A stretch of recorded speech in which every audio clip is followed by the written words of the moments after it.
박향희김 브랜드가 커지게 된 계기가 단지 생활의 달인만으로 가능했을까요? 사실 전통시장의 노점이라는 게 되게 작은 거잖아요. 근데 제가 생각할 때 민속촌도 노점인데 민속촌은 왜 이렇게 아름답고 예쁘지? 내가 노점이라고 이렇게 꼬리꼬리하게 할 필요는 없는 거야. 이 생각이 들어간 거예요. 내가 할 수 있는 게 이제 막 많은 돈을 들일 수는 없으니까 노점 바닥에다가 마루를 깔았어요. 노점 마루 까는 게 굉장히 어려워요. 왜냐하면 노점에 있는 모든 짐들을 바깥으로 다 꺼내놓아야 되잖아. 근데 노점은 길바닥이니까 밤에 퇴근할 땐 천막 안에 넣어놔야 되잖아요. 그 짐을 다 꺼내놓고 그 마루를 깔고 니스를 칠해야 되잖아. 그것도 여러 번을 칠해야 되잖아요. 제가 그 니스 칠하는 날 의자에서 잤어요. 한겨울에. 물건을 다 꺼내놨는데 잃어버리면 안 되잖아요. 니스 칠해놓고 그 작은 벤치 의자에서 잠을 잤던 기억이 있어요. 민소총도 그럴 뿐만 아니라 이렇게 멋진데 놀러가면 이쁘게 아름답게 된 매장들이 되게 많이 있었어요. 자연 친화적으로 만든 매장. 그런 데는 일반적인 상가보다 훨씬 더 아름다운데 내가 노점이라고 해서 이렇게 지저분하게 할 필요는 없다는 생각이 들어서 그 노점에다가 마루를 깔고 그리고 목재소에 가서 나무를 켰어요. 이렇게 나무 조그만 거 갖다 주고 켜서 그거를 전부 다 천막 바깥에다 붙였어요. 그냥 제가 할 수 있는 선에서 천막 부분을 베니아판으로 이렇게 모양을 내서 붙였어요. 그러면 이제 바깥에서 보면 천막 같지가 않고 바닥은 나무 마루가 깔려있는 거죠. 그리고 지붕 위에다가는 박을 심었어요. 그래서 막 박넝쿨이, 그러니까 요즘 사람들이 시내에서 박넝쿨 못 보잖아요. 근데 제 노점에 오면 지붕 위에는 박이 자라고 있지요. 그때서부터 사람들이 분명히 그 전엔 저한테 아줌마라고 불렀었는데 그 마루를 깐 다음날 나한테 아줌마라고 부른 사람이 없어졌어요. 그때부터 그냥 처음 보는 손님들도 지나가는 손님들도 사장님 이렇게 부르더라고요. 그래서 제가 인테리어가 정말 중요한 거구나. 전통시장도 인테리어가 되게 중요했다는 생각이 그때 제가 들게 됐어요. 그러고 있는데 그때는 시장경영진흥원이야. 그 소상공인진흥원에서 시장을 같이 관할하고 있었어요. 근데 전국에 우수점포 20명을 뽑는데요. 제가 우수점포에 뽑혔어요. 사실은 그 대통령상도 너무너무 귀중하지만 그거보다 더 소중히 여기는 게 제가 전국 시장에서 뽑힌 그 우수점포 20인 제가 제일 아끼는 상입니다. 그래서 그 각 시장에서 우수점포들을 추천하라고 하는데 우리를 추천한 거죠. 이제 육거리 시장에서 저를 올려준 거고 전국에서 심사를 해서 그 심사하시는 이제 교수님들이 내려오셔서 채점했는데 제가 붙은 거죠. 전국 시장 상가, 노점 모든 점포에 다 해당되는 상이었나요?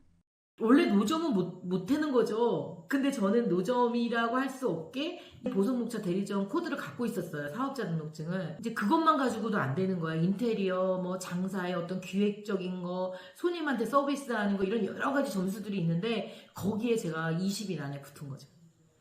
정말 창의적이시네요.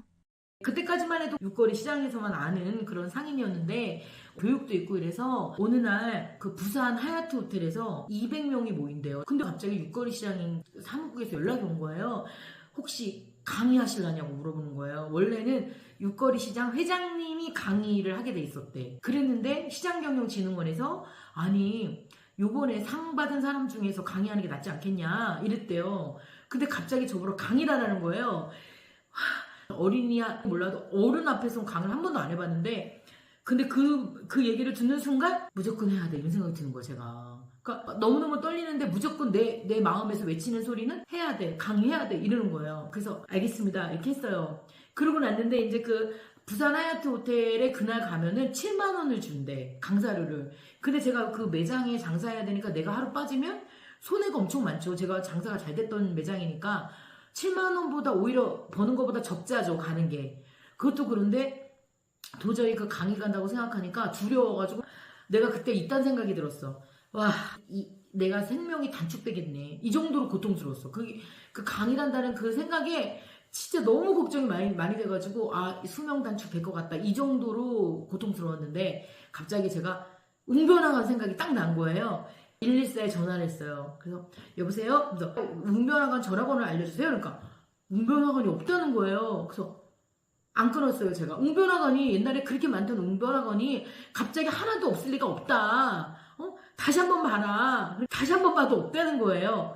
그래서 내가 안 끊었어요. 아니 진짜 이상하다. 어떻게 이럴 수가 있냐. 어떻게 그만둔 웅변학원이 싸그리 없어질 수가 있냐. 아니다. 또 다시 한번 봐라. 막 제가 때를 썼어요. 114한테. 그랬더니 114가 도저히 안 끊으니까 웅변학원은 진짜 없고요. 스피치 학원이 있는데 혹시 스피치 학원 전화번호 알려줄까요? 이러는 거예요. 그러니까 옛날에는 웅변 학원이었는데 이름이 스피치 학원으로 바뀌었던 거죠. 그러니까 그걸 몰랐던 거예요. 그러면 그거를 알려달라. 이렇게 해갖고 스피치 학원 전화번호를 알아냈어요. 그래갖고 스피치 학원을 갔어. 제가 이마저마 해가지고 이거 강의하러 가야 되는데 너무 떨려갖고 어떻게 될지 모르겠다. 그랬더니 거기서 1시간 배우는데 13만 원이래.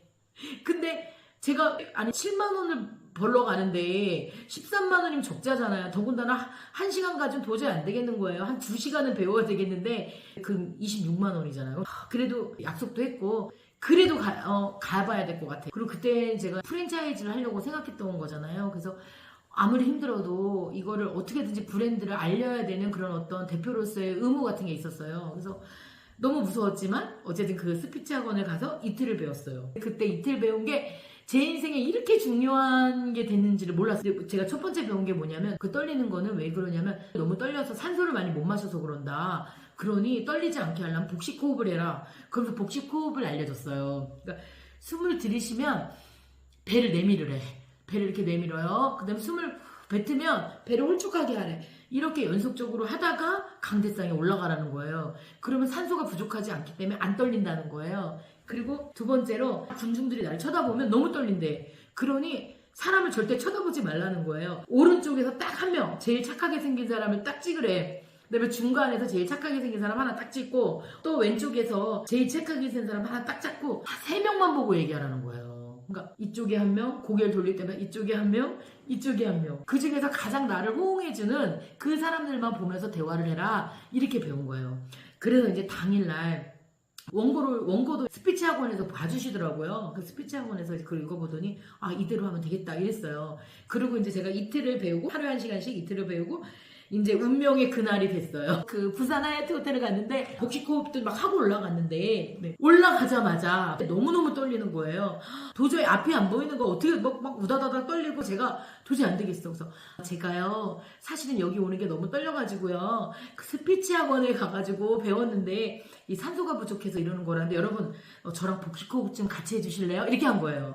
그래서 사람들이 막 배꼽을 잡고 웃는 거예요. 근데 저는 당장 복식 호흡을 안 하면 할 수가 없어. 앞이 안 보여. 생각도 안 나. 그래서 같이 그분들하고 함께 자 숨을 들이마시세요. 그럼 배가 나옵니다. 이렇게 숨을 뱉으세요. 배를 홀쭉하게 하세요. 이렇게 하면서 복식 호흡을 한 10번 했던 것 같아요. 그러고 났더니 진짜 안 떨리는 거야. 그래서 그때서부터 제가 이제 이만저만 이렇게 여기 오게 된 뭐 그런 이야기들을 해가지고 하여간 제가 너무 발표를 잘했대요. 왜냐하면 다른 사람들은 학원 안 갔다 왔고 저는 스피치 학원까지 갔다 왔으니 당연히 잘할 수밖에. 그래서 그때 시장경영진흥원이 그러니까 소상공인진흥원에 한 달 동안 제가 그 발표했던 내용이 계속 돌아갔대요. 그래가지고 뭐 교수님들, 시장경영진흥원 이렇게 높은 사람들이 내가 누군지 알게 된 거야.